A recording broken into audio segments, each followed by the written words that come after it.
ప్రపంచంలో అత్యధిక మరణాలను కలుగజేసినటువంటి వ్యాధులు. గత 100 సంవత్సరాల కాలంలో ప్రపంచంలో అత్యధిక మరణాలు కలుగజేసినటువంటి వ్యాధులు ఏంటివి అనేది చూస్తున్నాం మనం. సో అంటే వరల్డ్ ఫేమస్ పాండమిక్స్, ప్రపంచ మహమ్మారులు, కొన్ని లక్షల మంది కాదు కొన్ని కోట్ల మందిని బలి తీసుకున్నటువంటి వ్యాధులు ఏంటివి అనేది చూస్తున్నాం మనం. రీసెంట్గా అయితే నో డౌట్ అండి కరోనానే.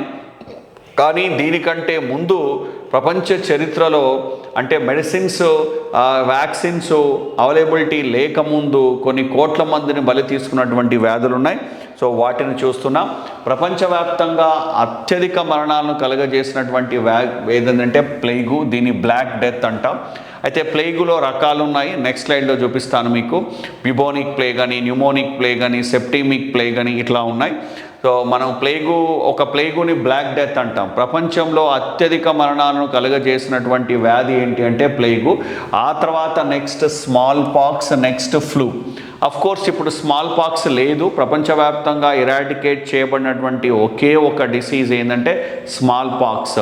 దాన్ని మనం మశూచి అన్నాం. ఆల్రెడీ నేను ఇరాడికేటెడ్ డిసీజ్ అనేటువంటి టాపిక్లో చెప్పాను నేను.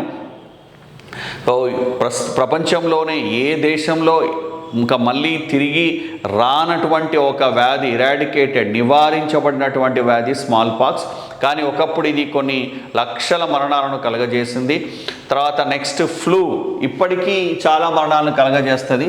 ఓకే, ప్లేగు అనేది ఇప్పుడు చాలా వరకు తగ్గిపోయిందండి, ఎందుకంటే దాన్ని మన యాంటీబయాటిక్స్ ద్వారా కంట్రోల్ చేయగలిగాము. ప్లేగు వల్ల ఇప్పుడు ఎక్కువ మరణాలు కలగట్లేదు. కానీ ఒకప్పుడు దాని గురించి ఎట్లా స్ప్రెడ్ అవుతుంది ఏంటి, యాంటీబయాటిక్స్ లేని కాలంలో కొన్ని కోట్ల మందిని బలి తీసుకుంది. ఇప్పుడు కంటిన్యూగా మరణాలు కలగజేసేటి ఏంటి అంటే వైరల్ డిసీజులు అండి. అంటే రెస్పిరేటరీ సిస్టమ్ రిలేటెడ్ డిసీజెస్కి ఎక్కువ మరణాలు వస్తున్నాయి. ఫ్లూ కావచ్చు, అది కూడా రెస్పిరేటరీ సిస్టమ్ డిసీజే. కరోనా కావచ్చు, అదే కోవిడ్-19 కావచ్చు, ఇవన్నీ వైరస్ వ్యాధులు. వీటి వలనే ఎక్కువ మరణాలు సంభవిస్తున్నాయి. సో ఇక్కడ స్లైడ్ చూడొచ్చు మీరు. ప్రపంచంలో అత్యధిక మరణాలను కలుగజేసినటువంటిది ప్లేగు, బ్లాక్ డెత్, తర్వాత స్మాల్ పాక్స్, ఫ్లూ ఉన్నాయి.